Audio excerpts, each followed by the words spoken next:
The Lord be with you. A reading from the Holy Gospel according to Matthew.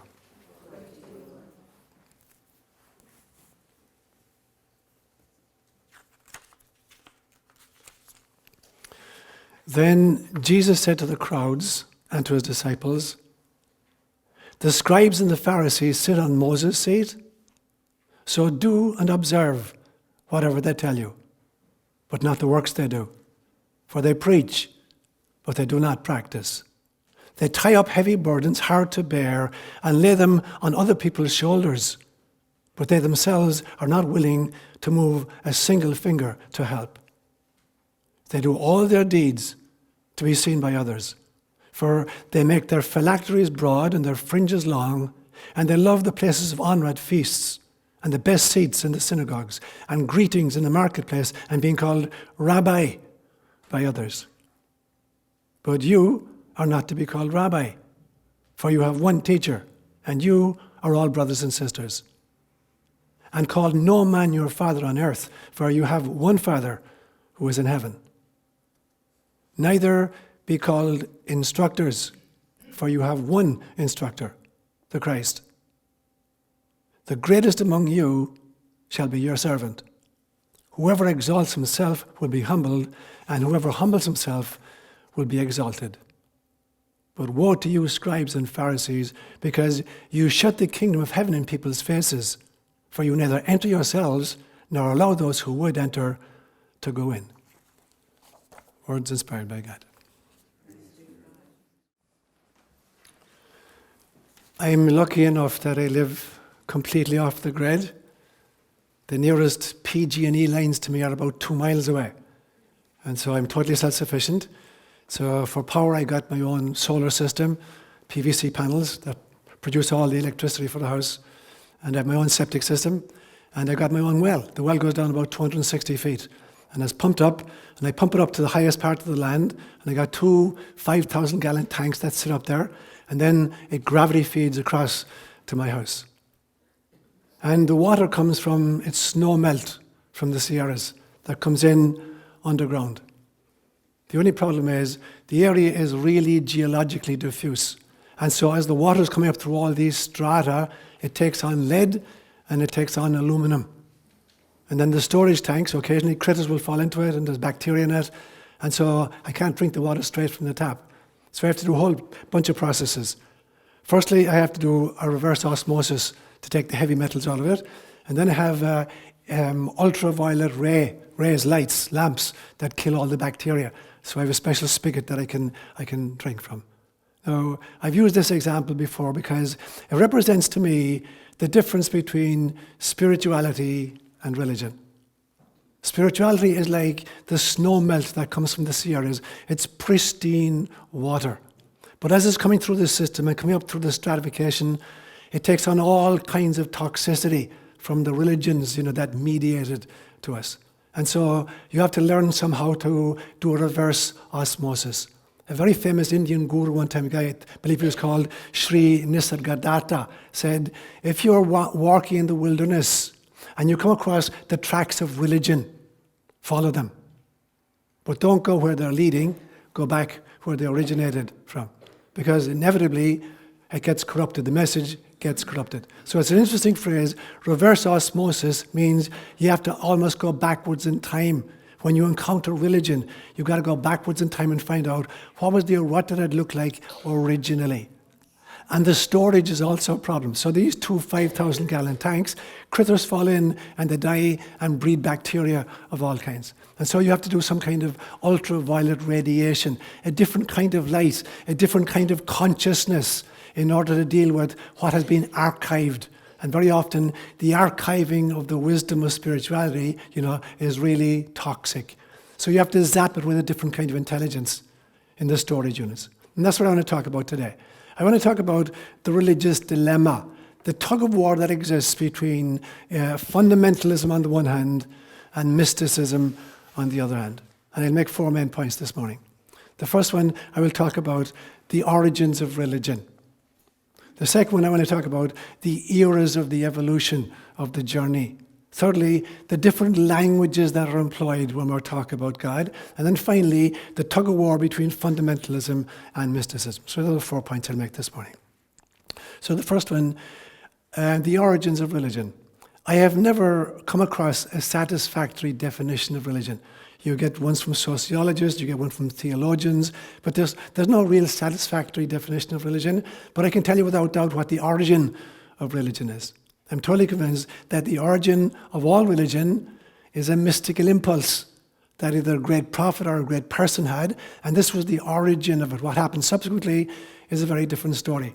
But the origin is always some kind of a mystical impulse that an individual or a community has. Now, the problem is that human beings have an extraordinary penchant for messing up all great ideas. So no matter how pristine, the impulse is, we do really weird stuff with it. So the least damage we do to religion is to just allow it to stagnate theologically and grind to a halt. The most damage we do with religion is to weaponize it. I'm convinced that the first great weapon of mass destruction was religion, when it got turned into crusades and inquisitions. And so we have to be really, really careful, how we handle it. Now, religion has made great contributions to the world. And 3 great contributions, in my opinion, would be they help form community. Secondly, they help create ethical systems. And thirdly, they develop ritual. And I just want to say a few words about each of these 3. Because there's a light side and there's a dark side to all these 3. So the creation of community. Religion is a tremendous way for creating great community.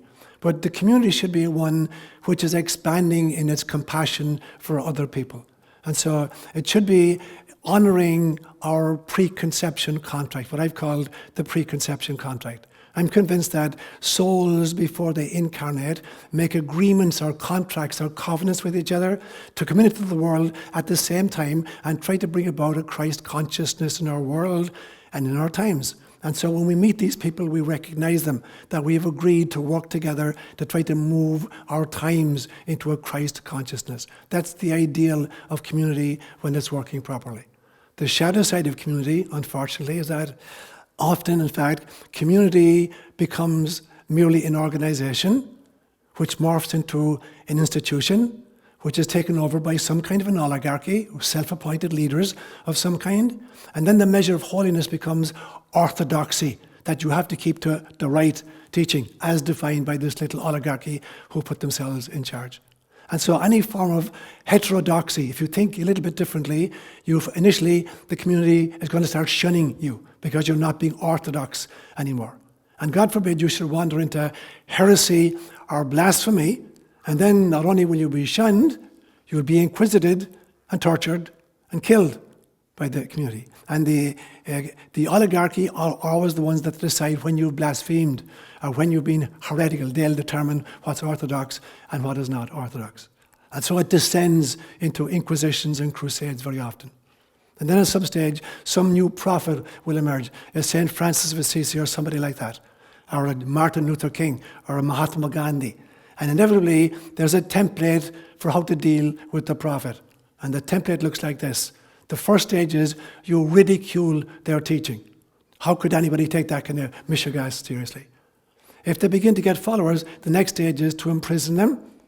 If they're really gaining followers, the next stage is to execute them. Then the fourth stage is you sanitize their teaching, you defang it, and then you offer it to the populace as pablum. And then you set up you build a church in his honor, or you call a street after him, Martin Luther King, Junior Boulevard or whatever. So you honor the defanged teaching of the prophets, and everybody is dead happy, we go back to sleep. So that's the shadow side of community. The second great contribution of religion, I think, is the creation of ethical codes. And this should be based, if ethics is properly understood, it is the continuing expansion of compassion for bigger and bigger audiences. That maybe you start with compassion for yourself, and then you've got compassion for your family of origin, and then you have compassion for your friends, and then you've got compassion for the community, and then you've got compassion for your fellow citizens. But at some stage, you have to have compassion for others who are not part of the group. And then ultimately, horrible visu, you have to have compassion for the enemies. Ethics, properly understood, will always develop in this way. It'll go from the self, finally through others, strangers, and finally even the enemy. That's what ethics should look like. In fact, it should expand out not just to all human beings, but to all sentient beings. Everything that exists anywhere in the universe is a creation of God and therefore must be honored. And ethics should take that into consideration. What happens, unfortunately, again, in communities, while the community itself is becoming a vigilante group, look over orthodoxy, what's happening with ethics, it's being boiled down to just the proliferation of laws. We make more and more laws that we enforce harsher and harsher and punish much more grievously. And if you come certainly from a Catholic background, you realize that very often the entire ethical moral code has been shrunken down to sexuality. There's only one sin. If you were raised Catholic, there was only one real sin. Murder was bad, yeah, but you could be forgiven. Telling lies was bad, yeah, but you could be forgiven. Stealing was bad, yeah, but you could be forgiven. But the sin against sexuality, that was a total no-no. So we were totally preoccupied. And all fundamentalist systems have this total hang-up around sexuality. So it's boiled down just to kind of some sexual moralization. And so we've lost then the compassion for others. So that's the dark underside of ethics. When you look then at ritual, the purpose of ritual is to create ceremonies or practices which allow us to shift our state of consciousness, to experience altered states of consciousness, and thereby to encounter energies and entities from different dimensions and different kinds of realms. And all great ritual does this, whether it's a shamanic fire ceremony, or whether it's, dance, or whether it's music. So we engage all the senses. Great ceremonial and great ritual engages all the senses. So great artwork appeals visually to us. Great music appeals auditorily to us. Even our sense of smell, when we use incense and stuff like that, or our sense of taste as we eat and have meals together, or our sense of touch, with each other. But very, very often, again, these things which should open us up to altered states of consciousness, they just boil down often just to kind of empty rite and empty ritual. So I always remember when I came to Palo Alto, which is 30 years ago now, and I was living for 8 years in St. Albert the Great, where I met Manny and Margie, and it was a big church just down the road here. It was 600-700 people on a Sunday. And I created consternation there immediately because the sign of peace had been reduced in the Catholic Church where, at the sign of peace, the priest says, let us offer each other a sign of peace. And you go, peace. Peace. And that's it. And then you stare ahead. I would go around to everybody in the church and hug them. So instead of a 35-minute ceremony, it went on for an hour and a half. So there was pandemonium. And I got a lot of pressure that I needed to abandon the system. And I wouldn't. Because, it's about creating community. How can you create community by saying, peace? Peace. You can't create community like that. And so it's empty rituals. So very, very often, the rituals we have are meaningless. So it becomes really, really important that we're not just using symbols of symbols. The Eucharist is the symbol of a meal, but eventually it becomes just a symbol of a symbol. So I remember, for instance, as a small boy growing up, there was one church in Cork City called St. Patrick's. It's a big, big church right next to the train station. And on Sundays, when Cork would be playing in some very, very famous hurling or football matches, everybody would want to go to Mass at St. Patrick's so they could rush across and get the train to Dublin or Tipperary or Limerick. And there was one priest who could say Mass in 15 minutes. I kid you not. And the church would be, nearly all the women would be inside the church and all the men would be outside the church. Because the system in Ireland, if you were a man in Ireland in the 1940s and 50s, you didn't actually go into the church to hear Mass. You knelt outside. As long as you could hear the guy, whatever he was going on with, he was talking in Latin anyway, so it didn't matter a damn difference. But you'd walk up to the church, you'd take your hat off, throw it on the ground, and land your knee in it, all in one go. It was an art form, like ballet. And then you put your hand on the other knee, and you talk to Mark. Who do you think is going to win today? How do you think Costa Rica will do today? So you talk about the match which is coming up, and the guy is going through like the clappers, 15 minutes, like the clappers. So what would happen then is the women would go to communion. None of the men would go to communion because, the only sin was sexuality. And the main sin that Irish men committed was thinking bad thoughts. They never got a chance to actually work on it. So if they didn't go to confession before Mass, they couldn't go to communion. So the women would be up in the front of the church, the rest of the church would be empty, and the men would be outside, and then the women would go to communion. And there'd be 6 or 7 priests up at the front, Corpus Christi, Corpus Christi, Corpus Christi, Corpus Christi, Corpus Christi. And in 15 minutes, the whole thing was gone, and you were in the train going to Dublin to watch the football match. So talk about a symbol of a symbol of a symbol. Ritual had become totally meaningless. So that's the dark underside of ritual, when it's not done properly. Instead of lifting the mind and the heart into an altered state of consciousness, it's just an empty rite. So that's my first point then. So the origins of religion. So we looked then at what happens then, what are the great eras of religion? So about 70,000 years ago, when Homo sapiens morphed into Homo sapiens sapiens, and the difference was very important.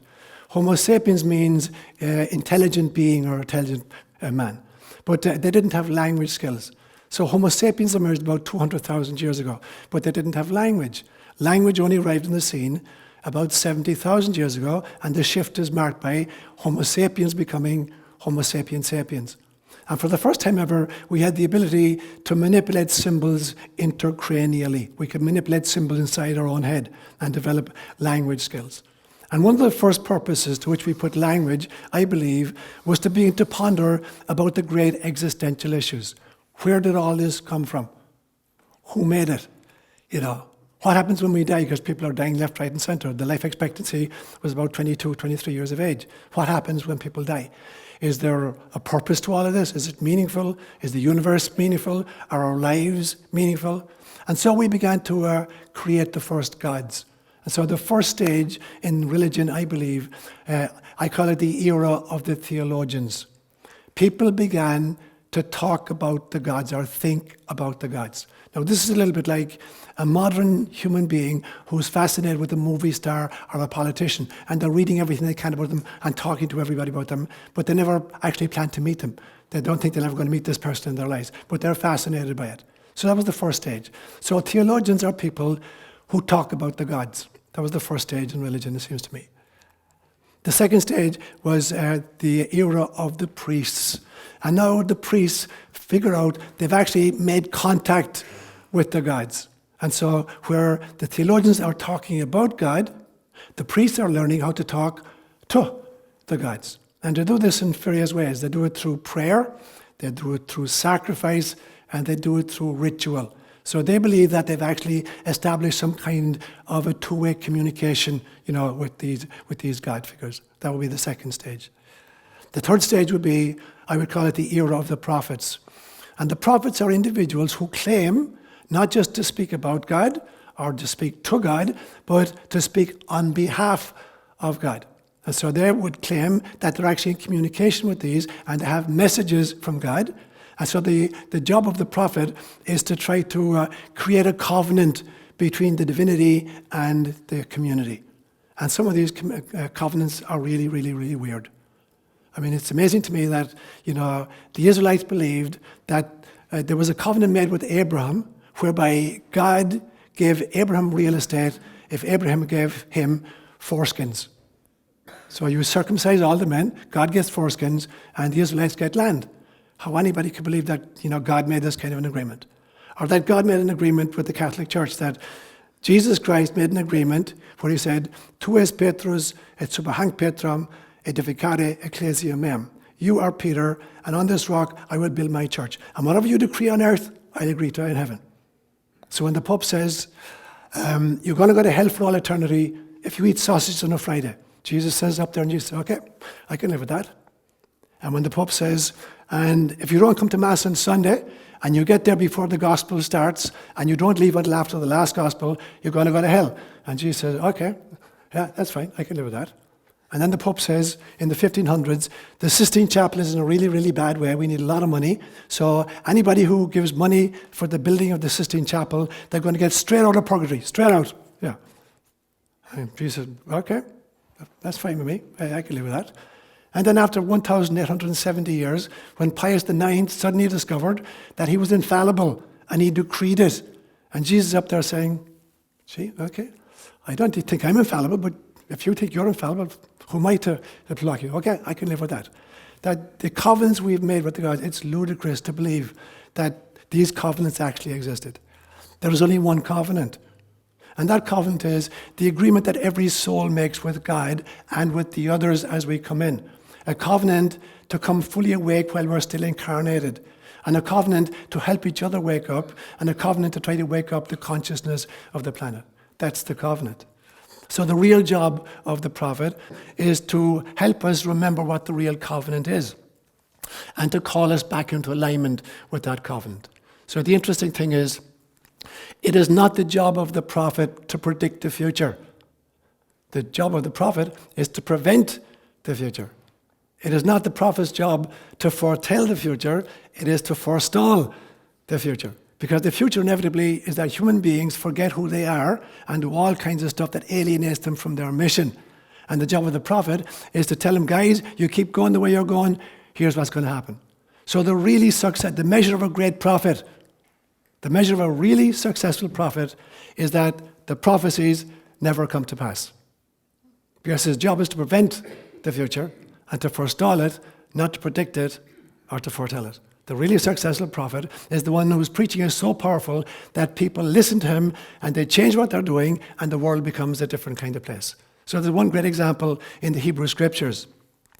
And it's the prophet Jonah, this famous guy who was swallowed by the whale because he didn't want to do what God was telling him to do. God wanted him to go to the enemy of Israel, the Assyrian Empire, to the capital city, which was Nineveh, and say, 40 more days, and this great city of Nineveh, I'm going to destroy it. And Jonah didn't want to do it. And finally, after a lot of adventures, God forces him, and he goes. And he walks right into the middle of the city, a huge big city, 120,000 population, and he says, 40 more days, and Nineveh, the great city, is going to be destroyed. And then he goes out onto a hillside, and he sits down waiting for the action to start. And meanwhile, somebody says, there's this prophet from Israel, and he's saying 40 more days, and Nineveh is going to get destroyed. And so word got to the king, and the king ordered everybody to go into sackcloth and ashes and pray to God not to visit this calamity upon them. And God decided not to do it. And so there's Jonah sitting on the hillside, and he's sitting under a gourd plant, which has a big, big, wide leaf. He's sitting in the shade of the gourd plant, and all of a sudden, the gourd plant withers up and dies, and the sun is beating down on his head. And he gets really angry with God. He says, why did you do this to me? I've got no shade left. And God says, you're a funny one. You're worried about a plant that you didn't plant it, you didn't weed it, you didn't water it, and you're upset that I killed it. But you want me to kill 120,000 people who don't know their left hand from their right hand, not to mention all the animals? And so he didn't do it. But Jonah was really upset with God. Now, there's a prophet who was successful, but he'd prefer if he weren't. He'd prefer, in fact, if it had gone ahead and had destroyed it. How many prophets take great glee in making predictions and then hoping that they come true? So I'm proved to be a real prophetic character. That is not the problem. That is not what prophets are about. Prophets are not about predicting, rather preventing the future. Not about foretelling, rather forestalling the future. So that's the third era, I believe, is the era of the prophets. And the fourth era, then, I believe, is the era of the mystics. So where the theologians speak about God, and the priests speak to God, and the prophets speak on behalf of God, the mystic speaks as God. Because the mystic gets it that there is only God. Nothing exists except God. And every one of us is simply a holographic fractal of the divine. It's a way in which God can temporarily experience self-alienation for the adventure of being a human or a kitty cat or an oak tree or whatever. And so the mystic realizes that. So the mystic is not, doesn't kind of identify with being a separate, discrete, ontologically different wave on the beach. The mystic realizes he's a temporary expression of the ocean and will be swept back into the ocean. So there will be the four great eras, it seems to me. The third point I want to make then is there are three great languages, it seems to me, when we're trying to wrestle with the notion of God. And the first language is called, in Greek, it's a Greek phrase, is called Cataphatic. And Cataphatic language is the language that the theologians, the priests, and the prophets use when they speak about God. And this is an effort to try to understand God using the mind, an effort to try to make sense of God and God's nature. And it obviously doesn't work, but they try it anyway. And so, for instance, the first few councils of the church went to great pains to try to, figure out what the nature of God was. And they come up to the conclusion that God is three persons in one nature. There's the first person of the Trinity, the second person of the Trinity, and the third person of the Trinity, but they only have one nature, which is a divine nature. But the problem is, one of these persons, incarnated as Jesus Christ. Now, Jesus Christ is one person, but he has two natures. He's got a divine nature, and he's got a human nature. So how can that be? If God has only one nature, and Jesus is God, how come Jesus has two natures? But there's a difference between the second person of the Blessed Trinity and Jesus. Because Jesus is not the second person of the Blessed Trinity. He's an incarnation of the second person of the Blessed Trinity. So that's how they get away with it. So that's the kind of language that the theologians and the priests and the prophets get into, all this kind of Jesuitical thinking, this all differentiation. And they get really upset about even single words. There was a famous controversy that erupted in 1054 over a single Latin word. So as the Greek Orthodox Church was wrestling with, where did the Holy Spirit come from? So the belief was that the Father is uncreated and unbegotten. Jesus is uncreated, but he's begotten of the Father. And the Spirit is uncreated, but he's begotten of the Father as well. That was the Greek Orthodox. The Roman Catholic Church believed in the first two parts, but not the third part. They said, the Father is uncreated and unbegotten. We agree with that. The Son is uncreated and unbegotten. Uncreated but begotten of the Father. We agree with that. But the Spirit is uncreated but begotten of not only the Father, but also of the Son. So they added the word filioque. In Latin, filioque just means and of the Son. And they went to war in 1054, and hundreds of thousands of people were killed in battles over this single Latin word. And it existed, that schism only ended in our times. It lasted almost 1,000 years. So that's what happened when you start using cataphatic language to try to explain God. So the mystics do it very differently. The mystics use a very different language. It's called apophatic language. It's the language of neti. X, God is not X. Y, God is not Y. Z, God is not Z. And so in other words, what they're saying is, God is totally an ineffable reality. It cannot be put into words. You can experience God, but you can't even put the experience into words. And so in many different systems, Buddhism will say stuff like, if you meet the Buddha on the road, kill him. In other words, if you think you've understood God and you've captured God in some kind of theology, get rid of it before it kills you. Zen Buddhism will use the koans, something like, what is the sound of one hand clapping? Or what did your original face look like before your grandparents were born? They're trying to get you out of your mind because you can't grok God with your mind. And the famous Meister Eckhart, the great mystic of Christianity, would say, I pray daily to God to rid me of God. In other words, I pray daily to source, to get rid of all these theologies that are getting between me and God. And so the apophatic language then is the realization that you can't speak about God. So Taoism, for instance, says, those who say don't know, and those who know don't say. So when you have the experience of the divine, you can't put it into words. And if you attempt to, you don't understand it. Now, the problem is, what happens if you're a teacher? So there's a third kind of language.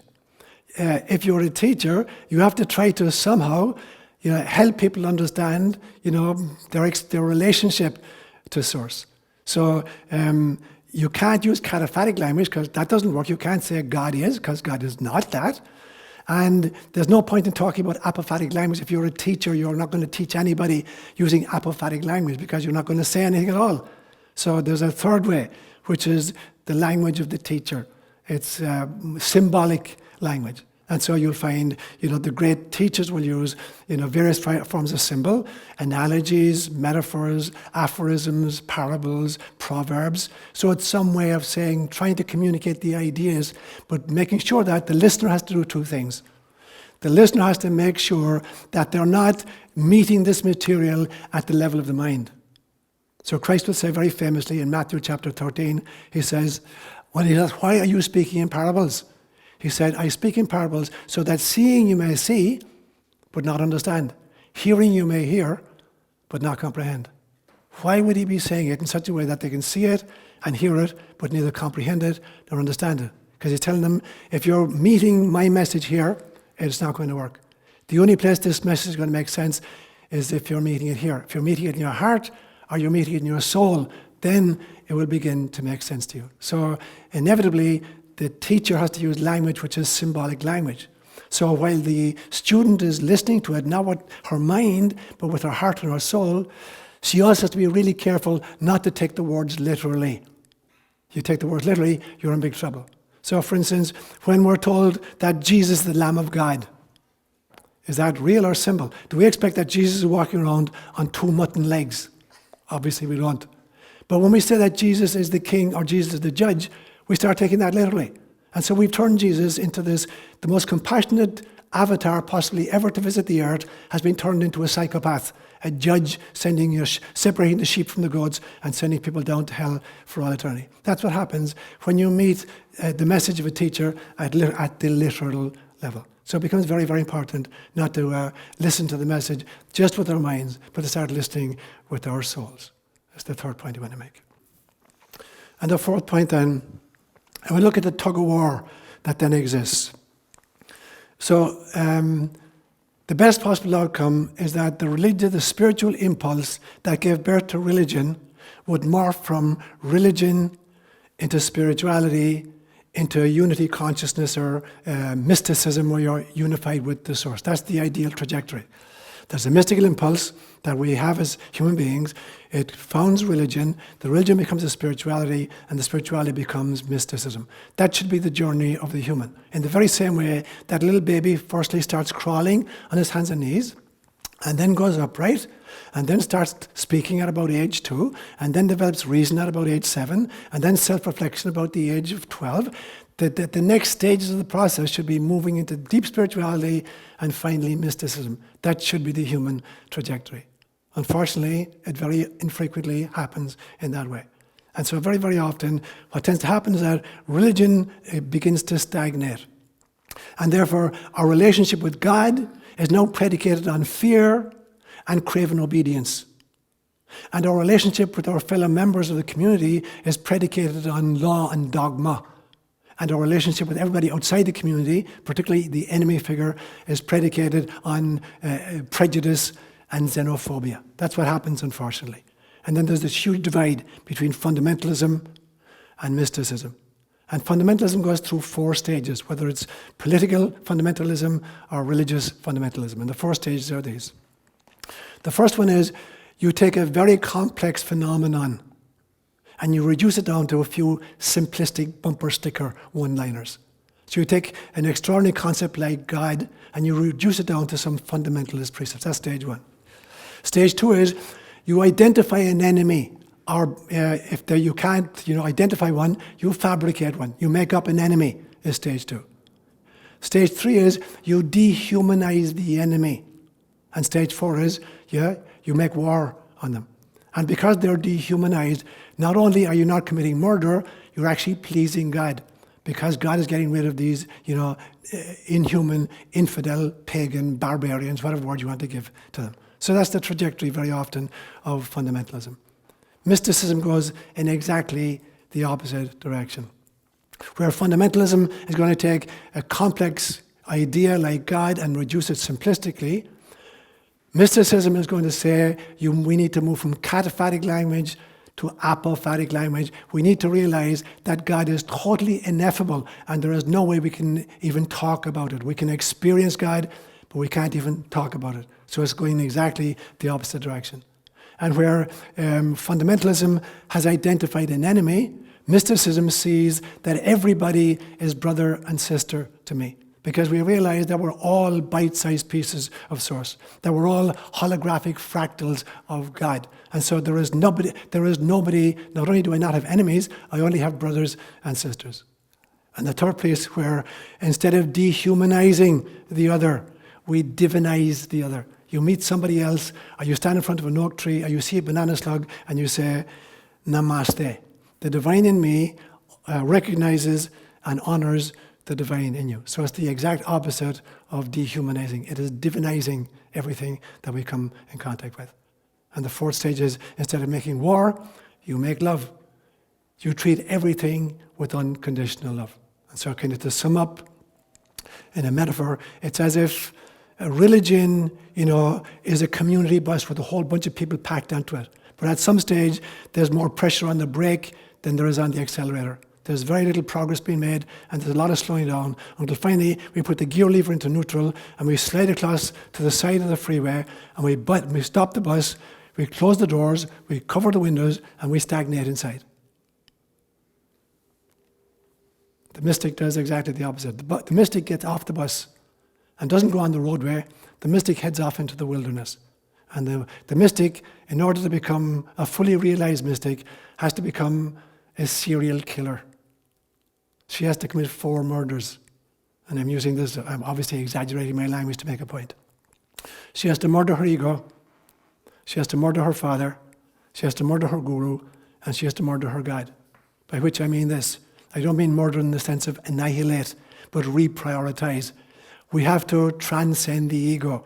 The ego is very important for paying taxes and driving and stopping at red lights and tying your shoelaces, very important. But it is not the center of the psyche. It is not the soul. So we have to transcend the ego, the individual. So we got to kill the ego. We got to kill your father, by which I mean you have to transcend your own culture of origin or your own community of origin in the sense that you have to outgrow it and realize that it has partial truth, but there are other systems that also have other parts of the puzzle, and by coming together we can create the jigsaw puzzle of life. So we have to transcend our father, our own culture.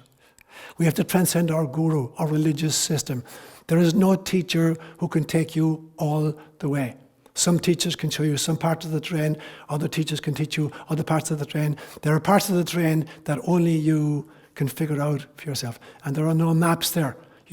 Other people's maps are not going to work for you because you're a unique expression of God, and God is attempting to have a unique experience through you. So you got to kill your guru at some stage. Not dishonor, but transcend and go beyond. And finally, you got to kill your God. Whatever is getting between you, whatever theology is getting between you and God, you have to have the courage to abandon even that and go where nobody has gone before you and stand in your nakedness and your unknowingness until finally Spirit takes you over and you realize fully who you are. And that is the journey of religion, the true journey of religion. So we'll open it up now to discussion, question, answer. I'm of the belief that a false religion exists where it believes it can excommunicate people out of the community. Beautiful. That's an extraordinary comment. I love it, Alfred. False religions exist that believe that they can excommunicate people out of the community. There is no way anybody can be excommunicated out of the community of God. The commensality of the banquet of the Eucharist is the realization that every single one of us is equally beloved of God. And we say that in our Eucharist every time, that everybody present here is welcome to come and receive with us, because there's nobody who's outside God's love sphere.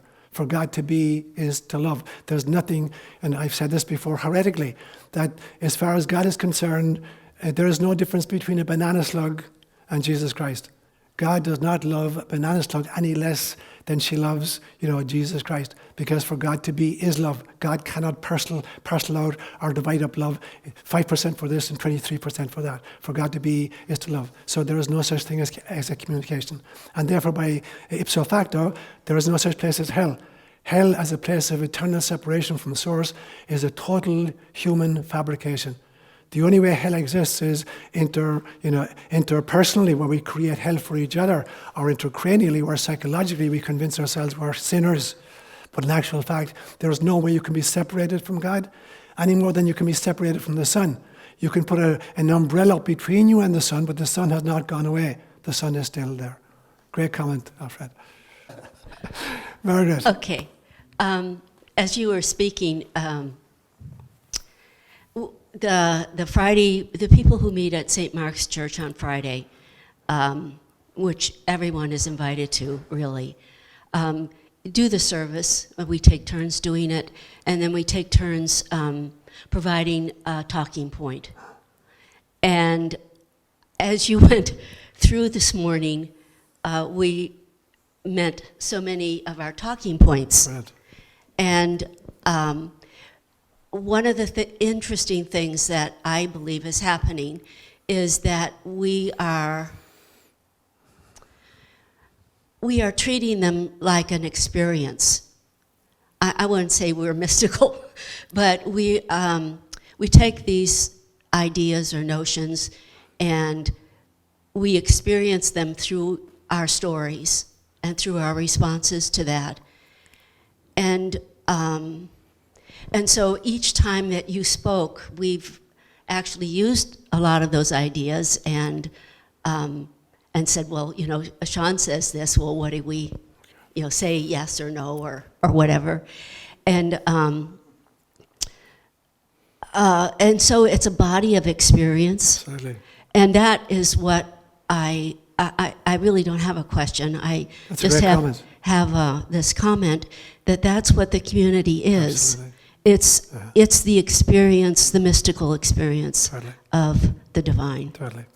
And you're absolutely right, Mark. That's the value of community, because the mystic needs community as well. The mystic hasn't abandoned community, but the mystic, is a part of a group which are encouraging and challenging each other with their stories and their experiences so that we can help each other in the journey. So while there is room for the individual retreat experience, there's always need to come back, and to learn from others and to share with others. Great point. Thanks a minute. Johanna, you had your hand up.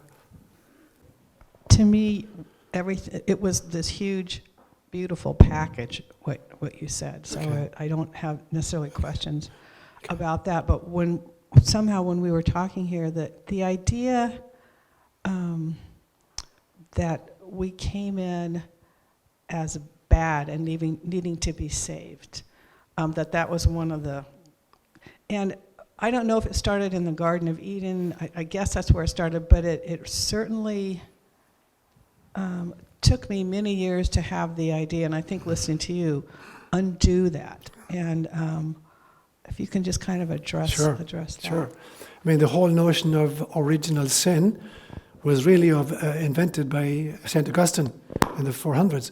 Obviously, there's a story in Genesis chapter 3 that they disobeyed God, but that's an anthropomorphism. I'm actually reading through, studying the Bible very closely right now, because I've begun writing another book that I've called Yahweh on Trial, God Found Guilty of Crimes Against Humanity, where I'm trying to show that the God that's depicted in religion and in parts of the Bible is a caricature.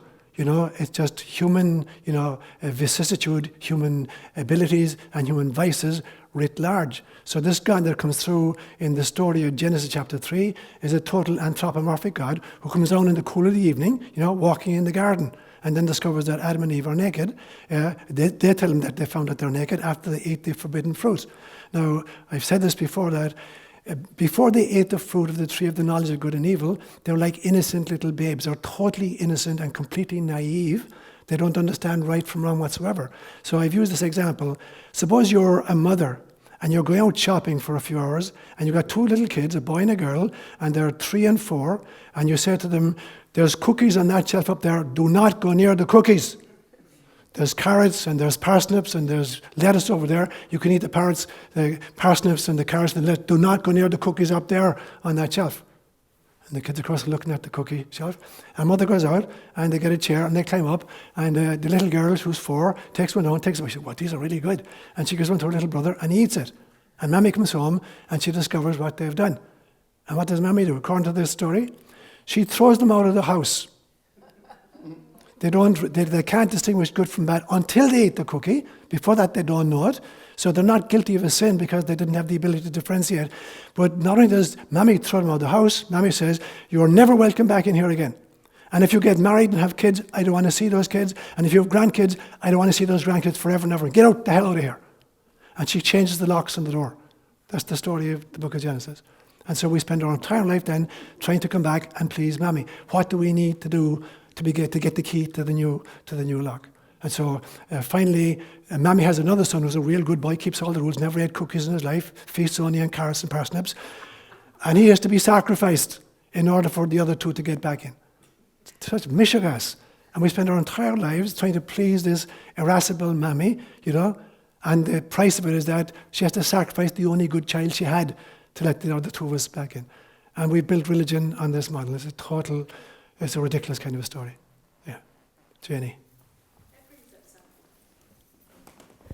That brings up something that I've wondered about, because in fundamentalist Christianity, they always talk about Jesus dying for our sins.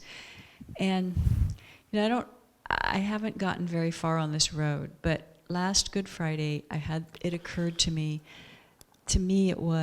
it's not about Jesus' death. I mean, it was about his consciousness during the process, the fact that he could be dehydrated and at the end of his life, and still be present enough for what was going on around him. Asked John to take care of his mother. When the thief said, she said to the thief, "You'll be with me this day." And I mean, he was not in his. If I were in that situation, I'd be like out of it. But he was able to maintain his consciousness. And I guess I'd just like you to comment on that a little bit. That's beautiful. Yeah, I totally agree with you. I've said often that if Jesus Christ had lived to be an old man of 80 and had dandled his granddaughter on his knee, he would have been no less effective. That it was not his death. It was the total consciousness which he embraced every experience of his life, everything from being born to being a little boy, to having friends, to having enemies, to being crucified. Everything he experienced, he responded to with compassion and love and forgiveness for everything. And so the Buddha did live to be 80, So what's the difference between them? They had different missions in life, but they both gave their all to it, and Christ gave his all. So it's the example of the total love of Jesus, his ability to kind of overcome his own fears. I did a Good Friday meditation a few years back for the community where I suggested that when you take the last 7 words of Jesus and you rearrange them, there's some of them found in Matthew, some in Mark, some in John, some in Luke. When you rearrange them in some kind of chronology, what happens is you see this man who had the mother of all panic attacks. Definitely the Garden of Gethsemane, where Jesus sweated blood. I can't think, as a psychologist, I can't think of a more extraordinary panic attack than that. That he literally was so anxious and so on edge that he literally sweated blood. That he experienced that level of fear and that level of anxiety, but he pushed through it and he said to God, if it's possible, let this chalice pass. Can I do it some other way? Can't I live to be 80 and do it like the Buddha did it? And then he said, I know, I'm on a different mission. Whatever I need to do, I'll embrace whatever the future holds for me. So he pushed through that. Next day on Calvary, he's totally, aware of the thirst, the extraordinary thirst, the pain of it. Crucifixion is probably the most extraordinary system of execution ever devised, because you've got 2 choices as the crucified person. You're hanging with nails through your wrists and in your feet, and there's a little sedilia, a little seat actually built into it, so you can try to rest temporarily on it. But if you try to take the weight off your hands, you've got to push on your feet. And you try to take the weight off your feet, you're going to drag. And when you drag, your lungs get crushed and you can't breathe. So you've got to try to push yourself back up again. And sometimes crucifixion lasted 3 days. They survived for 3 days. So you can imagine the agony he's in. So he shouts out at one stage, I thirst, I'm really, really, really thirsty. So he's aware of his own pain and he is consumed by his own pain. But then he goes beyond that, as you pointed out, and then he sees his mother and Mary of Magdala, his companion, and John, the beloved, and he realizes they're suffering even more than I am. They're going to have to live with this, for the next 30, 40 years. And so then he says he wants to take care of them. Mother, behold your son. Son, behold your mother. The next stage, so now the compassion has gone from self-concern to concern for his family. Now he's aware the 2 guys who are dying beside him, one of them is screaming his head off and saying, you're supposed to be the Messiah. Get us the hell off these crosses if you're the Messiah. And the other guy says, don't shout at him. This man is totally innocent. We at least deserve what's happening. And then, as you say, he turns to Christ and says, Lord, remember me when you come into your kingdom. And Christ says, I guarantee you, today, not in the future, not when you get out of purgatory, today you will be with me in paradise. So now his compassion is going out to other sufferers who are not his family. And then he sees the soldiers mocking him, and the priests mocking him, and the mob mocking him, and his compassion goes to them. He says, Father, forgive them. They have no idea what they're doing. And at that stage, then he's ready to say, okay, I've finished what I came here to do. It is completed. Father, into your hands I commend my spirit. But he's even in the dying process, he's walking his way through the levels of compassion that begin with self-concern and that end even with love of the enemy. Yeah, thanks. It was such a complete homily. It's hard to know what to ask, but I did have one question. You talk about the spiritual journey as sort of a progression towards spirituality and mysticism, and I wondered if you had any comments about what the ultimate destination might be like. Brilliant. In the West, we think of sort of heaven as an eternal church service. It doesn't sound too appealing. Count me out. Yeah, and in the East, it's just sort of some kind of an impersonal dissolution into bliss, which also sounds not so good. So, what's a juicy destination we can look forward to? I only agree to heaven as an eternal church ceremony if I get to give the homilies. So, right, I like it. Yeah. So for me, I did a blog a few weeks ago. I don't know if I spoke about this in church at some stage. That I used the example of the meat grinder. Anybody present here for that? I said, imagine that the universe is a huge big room, and we're inside in this room. We can't get out of it. There are no windows and there are no doors, so we have no idea what lies outside. But there's a machine set into the wall, and there's a button on it. When you press the button, it dispenses minced meat into the room. So now you have to try to infer what's on the other side of the wall, but you've never seen anything else. There are no animals in your world. You've never heard of animals. So you would presume that the other side of the wall must be just mountains and mountains of minced meat. And somehow when you press the button, it just gorges a whole bunch in here. So you think that the outside is the same as the inside. And in psychology or in philosophy, this is called the myth of the given. So it's the fallacy that would have us believe that our sensorium delivers an accurate one-to-one map of what's actually out there. We have no idea what's out there. All we can say is that by the time the sensorium and the perceptual mechanisms of the brain are finished working on whatever data are coming in, this is, our experience. We have no idea whether that experience actually corresponds with whatever is out there. So mathematics and physics says, we've solved that for you. Ultimately, all you have is actually wavelengths. There's a wavelengths of light and wavelengths of sound and acoustical wavelengths. So ultimately, it's just a binary operation of Boolean algebra, zeros and one, bits and bytes. That's all that's out there. And I went on to think about, what if that's just another one of the filters? If that's what, that the machine on the wall is turning a real live cow into minced meat, but you've never met a real live cow. You don't know such a thing exists. All you experience is minced meat. So you think that outside the wall is minced meat as well, just lots of it. And so the same thing is that it's a reducing valve that takes a very extraordinary reality, a living cow, and presents it as minced meat. The same thing is true of mathematics and physics. That's just another reducing valve. It takes what's ever beyond that and reduces down to Boolean algebra. The universe is not composed of Boolean algebra. The universe is a place of extraordinary, St. Paul says, what eye has not seen, nor ear heard, nor has it entered even into the mind of man, what things God has prepared for those who love them. So my belief system is that the ultimate level of heaven, I think there are reducing valves after reducing valves after reducing valves, is the experience of total unconditional love, the experience of unity consciousness, and the experience of pure awareness. There is neither an observer nor the observed. There's only the process of observing. Yeah, it's just pure awareness. So it's not about visiting with grandma who died 15 years before you, or it's not about having 72 virgins. How long is that going to last? I mean, if you have 72 virgins, if you're a man, it's only going to last about 10 weeks.